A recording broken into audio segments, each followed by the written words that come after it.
فأبوا أن يضيفوهما فوجدا فيها جدارا يريد أن ينقض فأقامه قال لو شئت لاتخذت عليه أجرا قال هذا فراق بيني وبينك سأنبئك بتأويل ما لم تستطع عليه صبرا أما السفينة فكانت لمساكين يعملون في البحر فأردت أن أعيبها وكان وراءهم ملك يأخذ كل سفينة غصبا وأما الغلام فكان أبواه مؤمنين فخشينا أن يرهقهما طغيانا وكفرا فأردنا أن يبدلهما ربهما خيرا منه زكاة وأقرب رحما وأما الجدار فكان لغلامين يتيمين في المدينة وكان تحته كنز لهما وكان أبوهما صالحا فأراد ربك أن يبلغا أشدهما ويستخرجا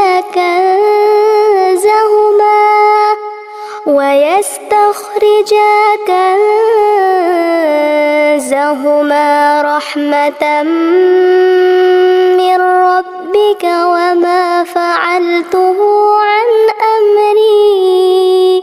ذلك تأويل ما لم تستطع عليه صبرا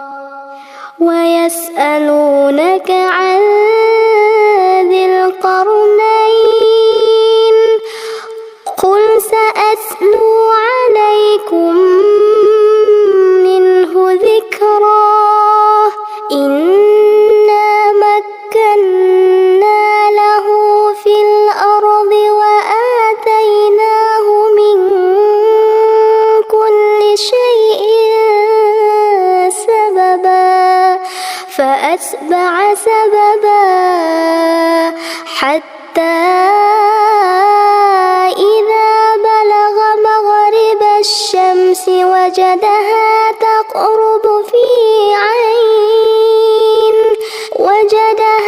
تغرب في عين حمئة ووجد عندها قوما قلنا يا ذا القرنين إما أن تعذب وإما أن تتخذ فيهم حسنا قال أما من ظلم فسوف نعذبه ثم يرد إلى ربه فيعذبه عذابا نكرا وأما من آمن وعمل صالحا فله جزاء الحسنى وسنقول له من أمرنا يسرا ثم أتبع سببا حتى إذا بلغ مطلع الشمس وجدها تطلع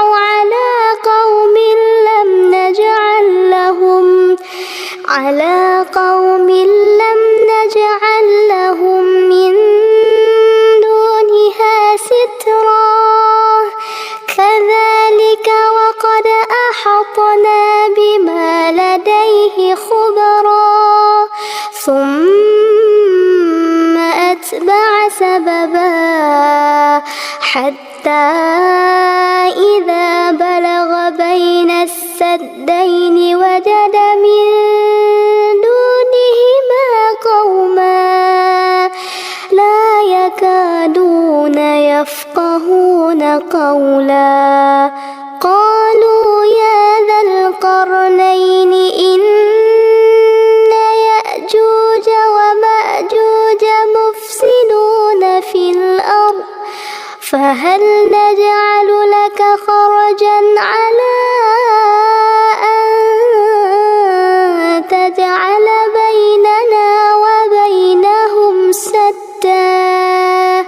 قال ما مكني فيه ربي خير فأعينوا بقوة أجعل بينكم وبينهم ردما آتوني زبر الحديد حتى إذا ساوى بين الصدفين قال انفخوا حتى إذا جعله نارا قال آتوني أفرغ عليه قطرا فما استطاعوا أن يظهروه وما استطاعوا له نقبا قال هذا رحمة من ربي فإذا جاء وعد ربي جعله دكا وكان وعد ربي حقا وتركنا بعضهم يومئذ يموج في بعض ونفخ في الصور فجمعناهم جمعا وعرضنا جهنم يومئذ للكافرين عرضا الذين كانت أعينهم في غطاء عن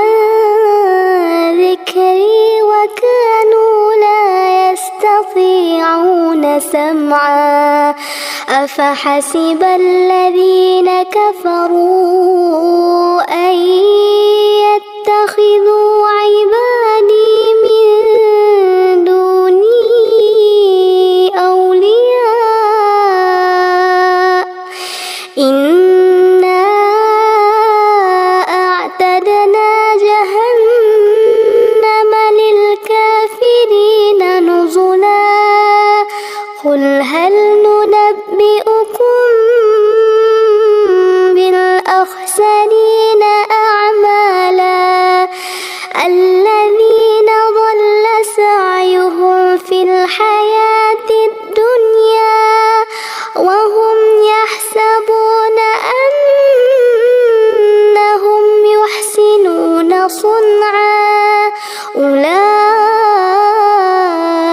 الذين كفروا بآيات ربهم ولقائه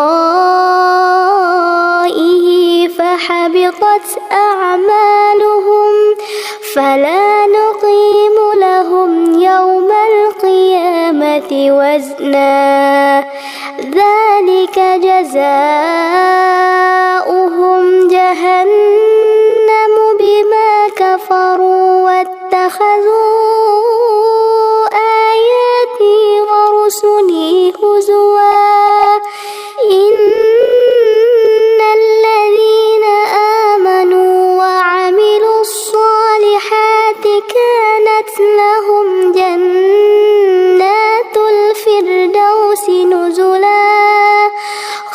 خالدين فيها لا يبغون عنها حولا قل لو كان البحر مدادا لكلمات ربي لنفد البحر قبل أن تنفد كلمات ربي ولو جئنا بمثله مددا قل إنما أنا بشر مثلكم يوحى إلي أنما إلهكم إله واحد فمن كان يرجو لقاء ربه فليعمل عملا صالحا ولا يشرك بعبادة ربه أحدا صدق الله العظيم.